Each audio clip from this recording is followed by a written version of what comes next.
Hello friends, welcome to सनातन गुरुज। मैं हूं दिशा भारती और आज मैं आपको ले जाने वाली दुनिया की सबसे रहस्यमय यात्रा पर। एक ऐसी यात्रा जिसमें दुनिया के कोने कोने से लाखों लोग शामिल होते हैं। आखिर इस यात्रा की पूरी कहानी क्या है, इस यात्रा का महत्व क्या है और क्यों हर हिंदू को इस यात्रा में शरीक होना चाहिए, ये आपको बताएंगे डॉक्टर वेदुला रामालक्ष्मी। डॉक्टर वेदुला रामालक्ष्मी हिंदी भाषा की अनुभवी शिक्षिका और सॉफ्ट स्किल्स ट्रेनर भी है। इनके पास 31 वर्षों से अधिक का अनुभव है। ये प्रसिद्ध सांस्कृतिक एंकर, वक्ता और रिंकिडल दिवास की सह संस्थापक भी हैं।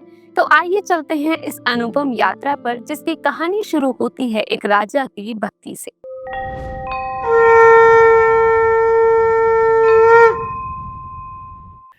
अवंती नरेश, इंद्रद्युम्न और उनकी रानी गुंडीचा,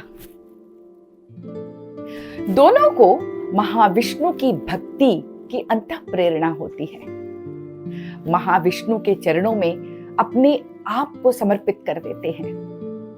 भक्ति भाव से आत्मनिवेदन करते हुए प्रार्थना करते हैं कि किस प्रकार से हम आपको प्राप्त कर पाएंगे, आपकी उपासना की विधि क्या होगी, हम कहां आपकी उपासना कर पाएंगे। भक्त को इस प्रकार से संपूर्ण समर्पण करते हुए, आत्मनिवेदन करते हुए महाविष्णु ने देखा कि उनकी विकलता और व्याकुलता दिन ब दिन बढ़ती चली जा रही है।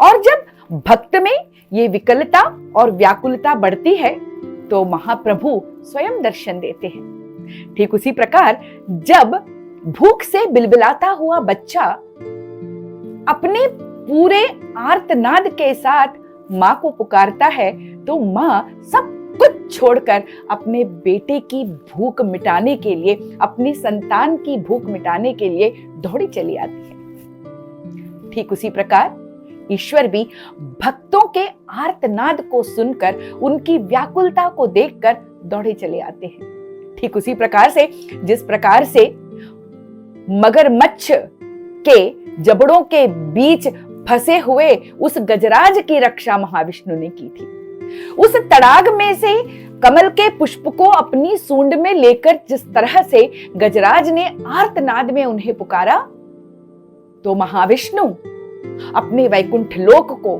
शंख चक्र गदा पद्म को, महालक्ष्मी को सब कुछ छोड़कर व्याकुलता पूर्वक दौड़ते चले आए थे। अरे चक्र को तो ले जाइए महाविष्णु, किस तरह से रक्षा करेंगे अपने आर्त भक्त की। लेकिन भक्ति पारवश्य सिर्फ और सिर्फ भक्तों में नहीं होता, भगवान में भी होता है। तो भगवान महाविष्णु ने स्वप्न दर्शन देते हुए महाराज इंद्रद्युम्न को और महारानी गुंडीचा को कहा कि वो नील माधव के रूप में नीलाचल क्षेत्र में नीलकंदर में पूजे जा रहे हैं। स्वप्न खुलता है। जागृत अवस्था में आते ही इंद्रद्युम्न अपने दरबार के अति विश्वस्त जो महापंडित हैं, महाज्ञानी हैं, विद्यापति, उनसे इस स्वप्न का वृत्तांत साझा करते हैं और कहते हैं कि मुझे नीलाचल जाना है, नीलकंदर में नील माधव की उपासना करनी है। विद्यापति ने दायित्व लिया। उन्होंने कहा कि वे जाकर इसकी सुध लेंगे और जल्दी ही लौटकर नील माधव के अलौकिक स्वरूप के साथ महाराज के समक्ष उपस्थित होंगे। विद्यापति घूमते घामते भटकते हुए नीलांचल पहुंच गए और वहां पे उन्होंने देखा कि विश्वावसु नाम के एक शबर बहुत ही रहस्यात्मक तरीके से नील माधव की हर दिन उपासना करते हैं। विश्वावसु मुंह सबेरे विश्वावसु प्रातः काल में नील कंदर में चले जाते हैं। वहां पर महाप्रभु की 8 याम की सेवा करते हैं। वो फल जो कभी किसी के मन में नहीं आते, अमने फलों का भोग लगाते हैं। अश्रु जल से उनका अभिषेक करते हैं, अपने श्वासों की चंवर से उनकी थकान मिटाते हैं और हर तरह से महाप्रभु की सेवा में तल्लीन रहते हैं। और महाप्रभु के शयन के बाद ही वो घर लौटते हैं। विद्यापति ने ये सब देखा। विश्वावसु के भक्ति पारवस्य में वे भी बह गए। विश्वावसु शूद्र हैं, अंत्यज हैं, लेकिन महाप्रभु जाति कब देखते हैं? ईश्वर तो सिर्फ और सिर्फ भक्तों के भीतर के भक्ति भाव को देखते हैं, और चाहे वो श्वपच हो, चांडाल हो, भक्ति के भाव से भरा है तो वह महाप्रभु का प्रियतम बन जाता है। विद्यापति ने विश्वावसु से प्रार्थना की और कहा, मुझे नीलमाधव के दर्शन करवा दीजिए। विश्वावसु व्याकुल हो गए। ठीक उसी प्रकार से जिस प्रकार से मनुष्य सब कुछ बांट सकता है लेकिन अपना प्रेम नहीं बांट सकता। उन्हें लगा कि नीलमाधव का प्रेम, उनके प्रति उनकी भक्ति कहीं बट न जाए। उन्होंने क्षमा मांगी और कहा, यह रहस्यात्मक तरीके से मैं उनकी उपासना करता हूं। विद्यापति ने विश्वावसु की एकमात्र कन्या ललिता से विवाह कर लिया और वे जामाता बन गए विश्वावसु के। अब अपने दामाद की बात को वो कैसे टाल सकते थे? उन्होंने कहा कि ठीक है, मैं आपको आंखों पर पट्टियां बांधकर वहां पर लेकर जाऊंगा। मैं नहीं चाहता कि इसकी राह, महाप्रभु तक जाने की राह किसी को भी पता चले, और आपसे करबद्ध प्रार्थना करता हूं कि कृपया इस रहस्य का उद्घाटन किसी के भी समक्ष ना करें। विद्यापति गए। आंखों की पट्टियां खोलते ही वे बिल्कुल रोमांचित हो उठे। अश्रु की धारा बरबस बहने लगी। आहा, कितना ही अलौकिक सौंदर्य है। इस सृष्टि के सौंदर्य का मूल अब समझ में आया। उस सौंदर्य में जैसे वो बह गए, उस अलौकिक सौंदर्य को देखते हुए महाप्रभु के साथ जैसे एकीकार को प्राप्त हो गए। वो मनमोहक छवि ने संपूर्ण रूप से विद्यापति को अपने वश में कर लिया। विद्यापति जैसे जड़वत हो गए, पांव हिलते ही न थे। कैसे जाए वापस? लेकिन जाना तो था। अब वापस आने के बाद उन्होंने फिर प्रार्थना की और यह सिलसिला चलता रहा। राह कैसे पता चले, महाराज को किस तरह से सूचित करे? पति के प्रेम में ललिता ने एक छोटी सी सरसों की पोटली अपने पति के कमर में बांध दी और उस पोटली में छोटा सा छेद कर दिया। रास्ते भर में सरसों के दाने झरते रहे। समय आने पर सरसों की सुंदर सी क्यारी बन गई। अब क्या था? विद्यापति को राह पता चल गई। विद्यापति जाते, सर्वस्व समर्पण करते और तल्लीन हो जाते महाप्रभु की भक्ति में। उन्होंने अपने महाराज इंद्रद्युम्न को इस बात की खबर कर दी। इंद्रद्युम्न अपने समस्त परिवार के साथ भक्ति प्रवण होकर दौड़े दौड़े चले आए, और जैसे ही वहां पर आए तो अचानक से स्वर्ण बालुका की एक आंधी सी आई और नीलमाधव अंतर्धान हो गए। अब सब अपने आप को कोसने लगे। विश्वावसु कोसने लगे कि मैंने आखिर क्यों विद्यापति को वहां की राह बताई या उनके दर्शन करवाए। विद्यापति अपने आप को कोसने लगे कि आखिरकार मैंने महाराज को इसकी सूचना क्यों दी। महाराज अपने आप को कोसने लगे कि मैं आखिर यहां क्यों आया।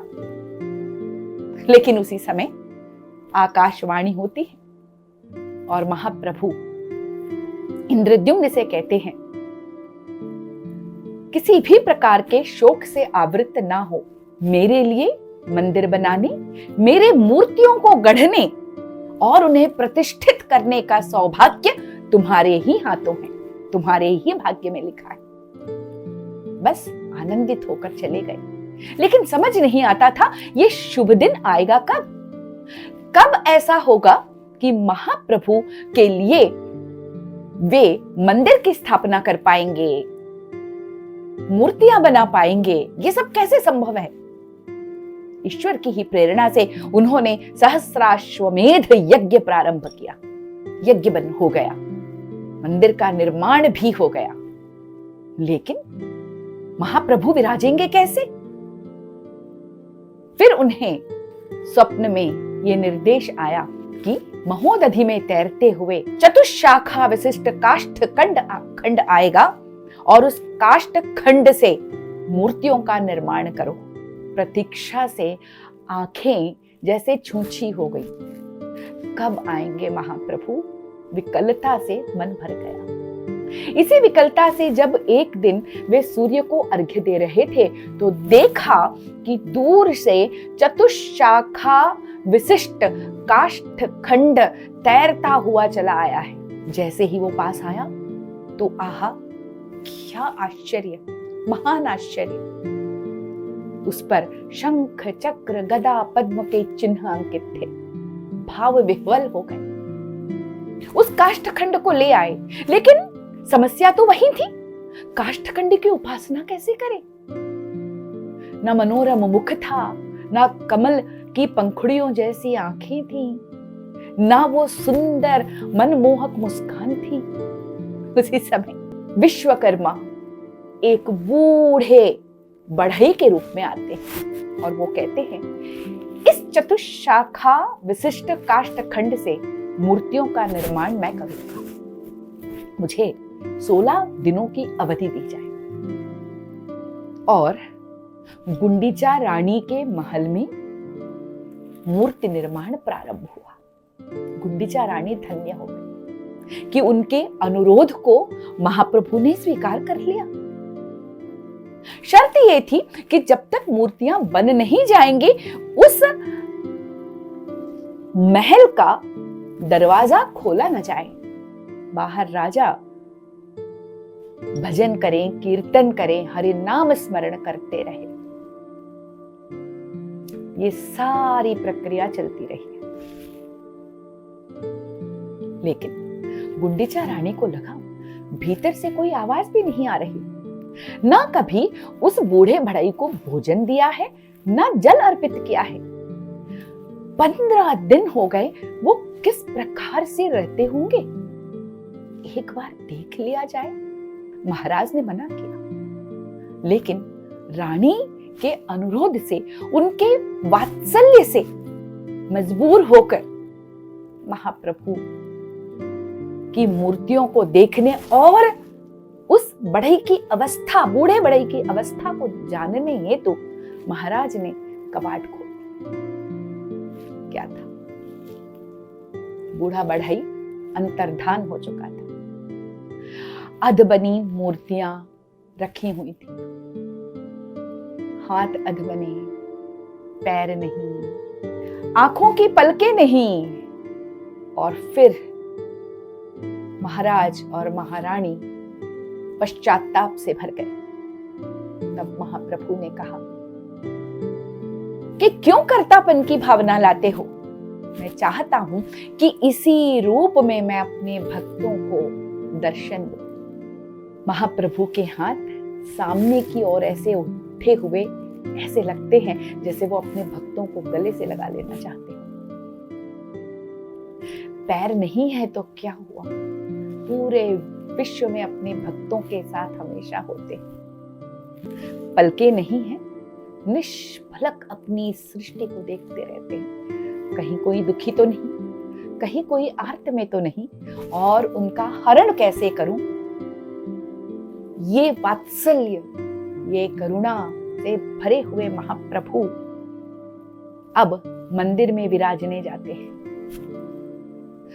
रानी गुंडीचा को अफसोस होता है। क्यों? क्योंकि निर्माण तो वहां हुआ, एक तरह से महाप्रभु का जन्म वहां हुआ, लेकिन प्रतिष्ठित वे हो रहे हैं श्री मंदिर के रत्न सिंहासन पर। रानी गुंडीचा वियोग से भर गई। ठीक उसी प्रकार जिस प्रकार बच्चे बड़े होकर माता पिता को छोड़कर दूसरी जगह चले जाते हैं, अपने आप को बड़ा बनाने के लिए अपनी राह खोजते हुए निकल जाते हैं। रानी गुंडीचा वात्सल्य वियोग से भर गई। तो महाप्रभु ने कहा कि मां, चिंता मत करो, हर वर्ष एक बार मैं जरूर लौटकर तुम्हारे इस मंदिर में आऊंगा और 9 दिन रहूंगा। प्रतीकात्मक रूप से 9 महीने जिस प्रकार से संतान गर्भ में रहती है, ठीक उसी प्रकार वर्ष में 9 दिन महाप्रभु गुंडीचा मंदिर में निवास करते हैं। ये वही समय है जब महाप्रभु रथ यात्रा में अपने बड़े भाई बलभद्र, छोटी बहन सुभद्रा और चक्रराज सुदर्शन के साथ 3 रथों में विराजमान होकर बड़े ही वैभव के साथ, ऐश्वर्य के साथ स्वयं लीला करते हुए गुंडीचा मंदिर जाते हैं। विश्व भर में जितने भी मंदिर हैं, सभी मंदिरों में रथ यात्रा तो होती है, लेकिन रथों पर मूल विग्रह नहीं विराजमान होते, उत्सव विग्रह विराजमान होते हैं। एक बार प्राण प्रतिष्ठा करने के बाद विग्रह रत्न सिंहासन से नहीं हटते, लेकिन यह महाप्रभु करुणा निधान वात्सल्य से भरे हुए अपने भक्तों के लिए रत्न सिंहासन, श्री मंदिर, भक्तों के द्वारा अर्पित किए जाने वाले पुष्प, चंदन आदि, अगरु आदि के सुख तथा 56 भोग की जो मधुरिमा है, उन सब को छोड़कर सिर्फ और सिर्फ अपने भक्तों से मिलने चले आते हैं, स्वयं लीला करते हैं। ऐसा कहीं और होता है क्या? आड़प मंडप अर्थात जन्म वेदी पर विराजने हेतु महाप्रभु निकलते हैं। इसीलिए रथ यात्रा को आड़प यात्रा भी कहते हैं। रथ यात्रा को अंतर्वेदी यात्रा भी कहते हैं, क्योंकि अंतर्वेदी को छोड़कर महाप्रभु जाते हैं। और ये रथ यात्रा आत्मा की यात्रा है, प्रतीकात्मक रूप से आत्मा की यात्रा है, जो मनुष्य की उस यात्रा का प्रतीक है, जो इस संसार में चलते हुए अंत में वो ईश्वर को प्राप्त कर सकता है। रथ यात्रा महाप्रभु जगन्नाथ, बलभद्र, सुभद्रा एवं चक्रराज सुदर्शन की वह स्वयं लीला है, जिसके लिए भक्त अगणित काल से प्रतीक्षा करते हैं और रथ यात्रा में अपने आप को शामिल कर धन्य हो जाते हैं। चलिए हम भी अपने आप को मानसिक रूप से उसी रथ यात्रा का एक हिस्सा बना लें। और रथे तु वामनम दृष्ट्वा पुनर्जन्म न लभ्यते, कहा जाता है कि रथ के ऊपर महाप्रभु को जो देख लें, उन्हें पुनर्जन्म नहीं होता। चलिए हम सब मानसिक रूप से वहां शामिल हो जाएं। जय जगन्नाथ, जय जय जगन्नाथ, जय जय जय जगन्नाथ। स्वामी नयन पथगामी भवतु मे। जय जगन्नाथ।